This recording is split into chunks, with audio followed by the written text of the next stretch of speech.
The EU is not about supporting individual politicians or individual political parties. The EU is supporting Serbian citizens and Serbia as a country.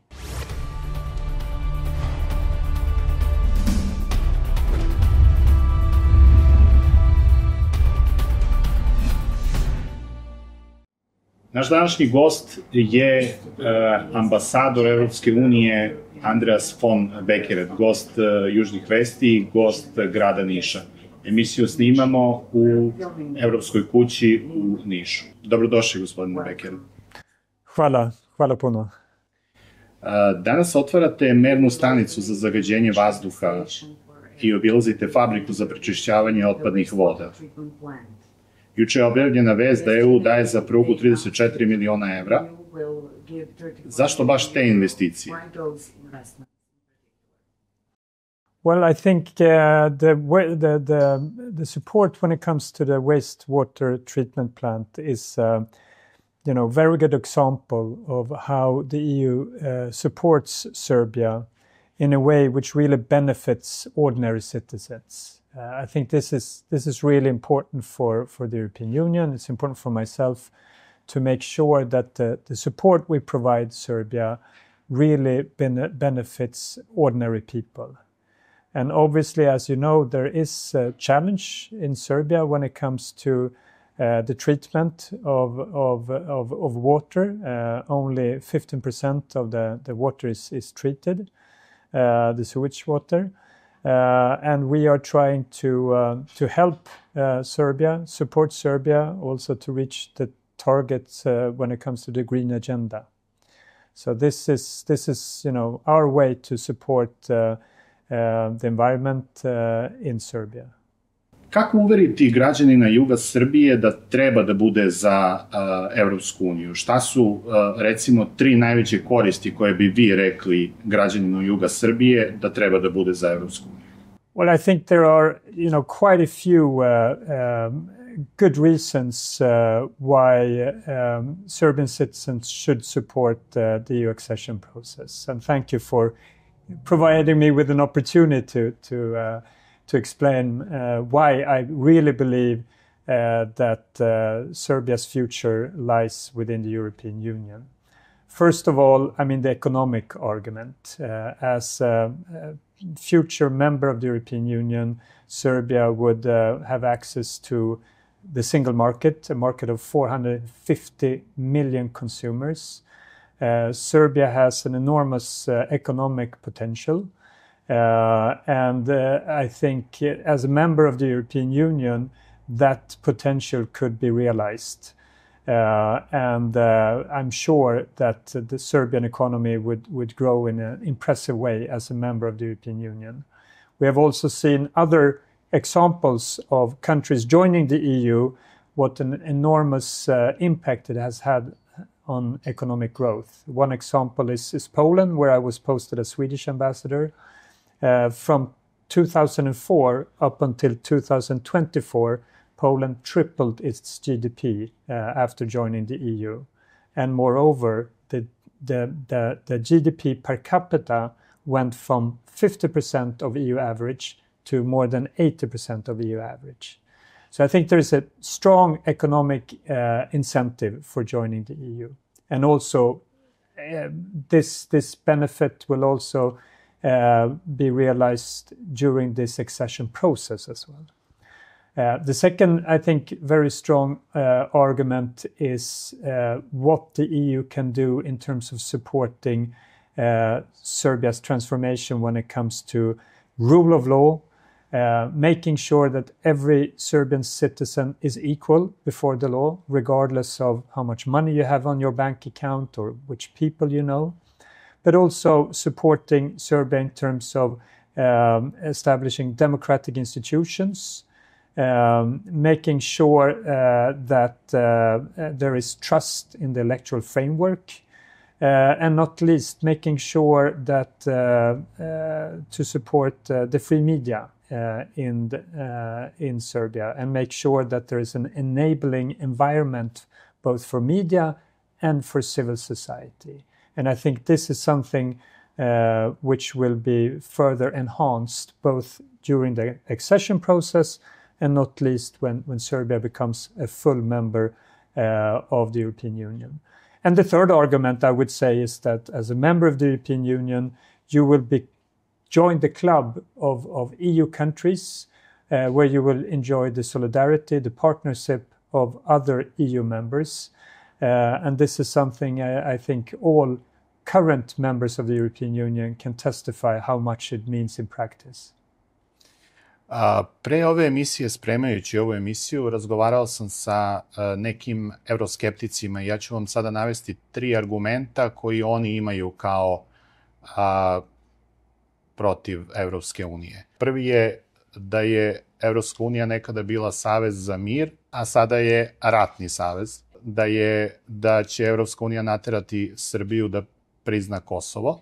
I treći je da je Evropska unija za Vučića. Kako odgovarate na to? Well, thank you so much for asking this question. And we're now in Europe House, and I think Europe House is the perfect platform for discussing these issues. And I've said many times that I really want to meet more Serbian citizens that have doubts about the EU. I don't want to meet only people that are already convinced about the fact that Serbia's future lies within the EU.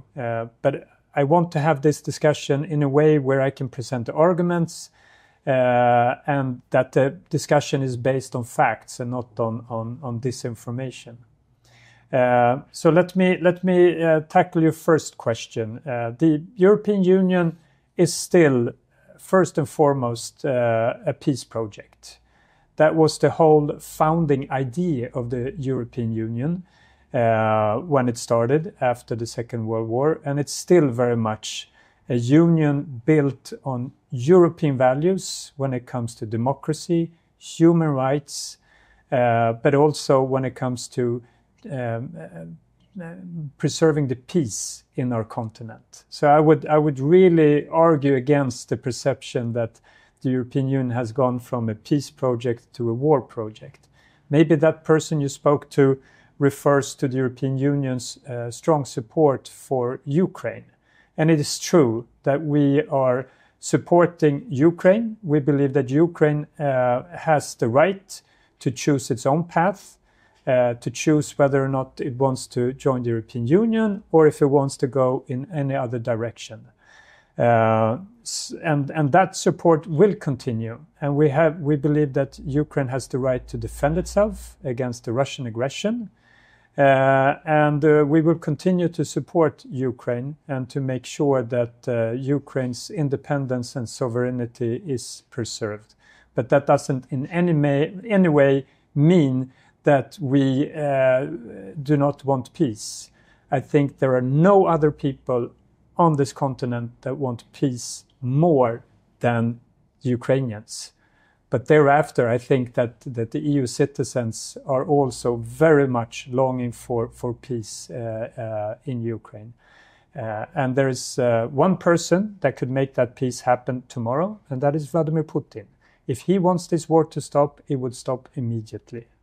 And druga dva, Kosovo I EU je za Vučića? Yeah, the other I mean, one important factor when it comes to Serbia's EU accession process is that, and this is also mentioned in the negotiating framework between EU and Serbia, and that is the pace of the accession process will depend on reforms within the rule of law and fundamental rights. This is at the core of the enlargement process. But it would also depend on the progress when it comes to the high-level dialogue between Belgrade and Pristina, the normalization dialogue. The whole aim of this dialogue is to normalize relations between Belgrade and Pristina and to implement the Ohrid agreement, which both Belgrade and Pristina has signed.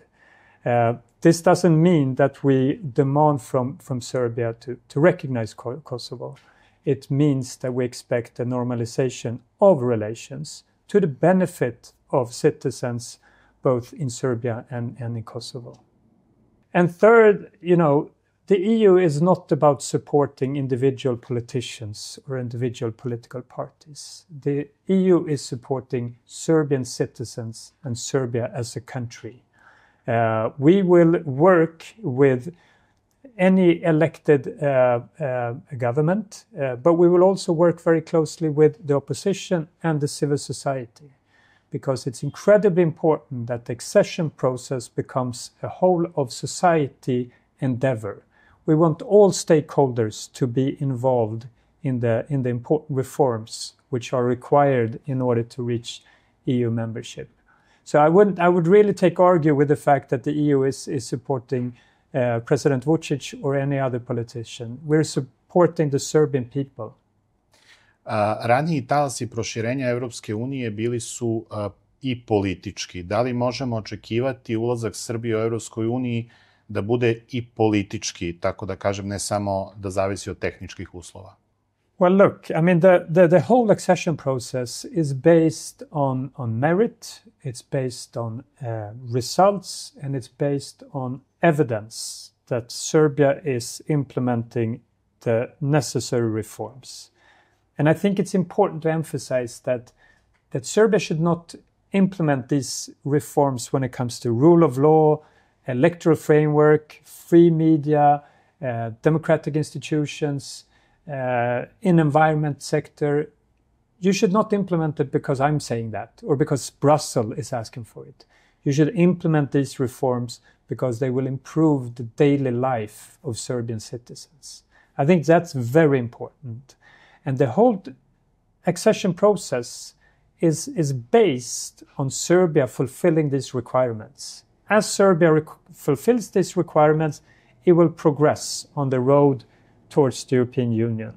So it's not a political process in that sense. Well, it's political in the sense that obviously the Serbian government, the Serbian people needs to want to join the European Union, but it's not enough to declare wanting to join the European Union. Those commitments and declarations needs to be followed up by concrete action. And I think that the time to act, to implement the necessary reforms is really now. Sloboda medija i nezavisnost medija jedna je od ključnih stvari. Jeste li stigli da se upoznate sa medijskom scenom, posebno lokalnom u Srbiji, ili ste se već umorili posle fijaska sa izborom članova REM-a? Well, I mean, obviously the freedom of expression and having a free and independent media is the core of every democratic society. It's needed because Serbian citizens need to receive correct and unbiased information. And it's also important as a watchdog, making sure that politicians do whatever is right for the citizens and not right for themselves. So that's why media and having a free media environment is incredibly important. And this is also mentioned in our annual report, which I presented beginning of November. The need to do more to create an enabling environment for free media. It was noted that there has been a backsliding. So basically the situation has worsened when it comes to media freedom and freedom of expression.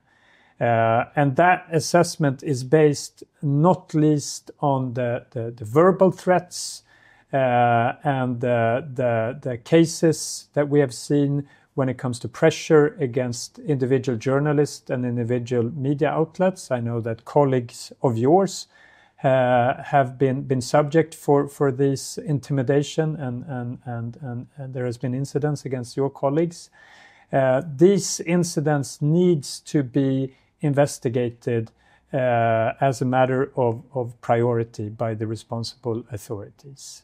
Furthermore, we have seen an increase in what we call SLAP, which stands for Strategic Lawsuits Against Public Participation, basically intimidating journalists and making sure not to allow them to do their work. We've also seen quite worrying verbal attacks by high-level politicians, high-level office holders against individual media outlets and against individual journalists. That has no place in neither a EU member state nor in a candidate country. And we've also seen very worrying political and economic pressure against media outlets, which has put in question the editorial independence of some media outlets. So this is really a very important area. So, sorry for the long answer, but this is really, it's close to my heart, and it's really, really important in the accession process. You mentioned the REM Council as well. Obviously, the REM Council is incredibly important when it comes to improving the media situation in Serbia. And we're still hoping that the REM Council can be established in a way which is acceptable to all stakeholders, including opposition and civil society. I think that would have a positive impact when it comes to improving the current media situation in Serbia. Ali to nije u praksi, taj proces nije na demokratski način izveden. Well, we still have not seen the full completion of the process. So I would still be hoping that the stakeholders, so the ruling coalition, opposition, and civil society, can agree on a REM Council which consists of 9 members and which have been elected in a transparent, inclusive way, acceptable to all stakeholders. Kakva će biti vaša politika prema studentskom pokretu, budućoj studentskoj listi i samim studentskim protestima u Srbiji? I da li razumete odluku studenta da nema zastava EU na protestima? Well, look, I mean, the first thing I would say is the importance of allowing for peaceful assembly, to make sure that the right to assemble peacefully is respected in Serbia. I mean, that is as important as freedom of expression. And that's something that I've been very clear about, and something that high-level EU officials have consistently stressed when it comes to developments here in Serbia. And we will continue to monitor this very closely. In the annual report, the student protest and the citizens' protest were also mentioned. It was noted that they were triggered by the perceived lack of accountability when it comes to high-level corruption. And it was also noted the allegation when it comes to the excessive use of force by the police. And the report also stressed the importance of creating an enabling environment for civil society and respecting the right for peaceful assembly. When it comes to whether or not the students are carrying EU flags or not, that is absolutely up to the students. I will always support their right to express their opinions if it's done in a peaceful way. As an EU ambassador, I will not support, different political parties or different movements, but I will always make sure that we are clear to protect their rights to express their views. That is for me important. Then I will not comment on whether or not their views is the right ones or other people's views are the right ones. But I think in general, the more people that are engaged and take an interest in politics and the development of this country, I think that is all the better. And again, I'm ready to engage in discussions with anyone who wants to discuss and debate whether or not Serbia should join the European Union or not. Poslednje pitanje, da li ste spremni da budete posrednik za mirne izbore u Srbiji? I mean, thank you for asking that question, because, and also linking that to your previous question about the students, I think that what the EU can offer is that if you look at what the EU is asking for in terms of rule of law, free and fair election, democratic institutions, free media. These demands or conditions that we're presenting are very much corresponding to what the students are asking for. So I do think that what we can offer is a platform for both authorities, the ruling coalition, the opposition, and the civil society to unite around. Because I think that all of these reforms is, beneficial for Serbian citizens. So it would be very difficult for any political force or faction to be against implementing these reforms. And I think particularly important are the reforms relating to the electoral framework. So that's why we have said that we are ready to, be a facilitator to bring together opposition, the ruling coalition, and civil society to, for example, discuss the implementation of the OD recommendations after the last parliamentary election. And I think it's particularly important to install more trust into the electoral process and electoral framework after the recent 3 municipal elections, where there unfortunately were some incidents and allegations both against the voting process, but also incidents and violence against the independent observers. So I think not least after these elections, it's important to do more to install more trust, to make sure that citizens know that when they go and elect their officials and their parliament and local officials, that they know that their vote is counting and that there is a leveled playing field between different political parties. Hvala, gospodine ambasadore. Hvala puno. Bila ovo emisija 15 minuta, moje ime je Milan Zirojević.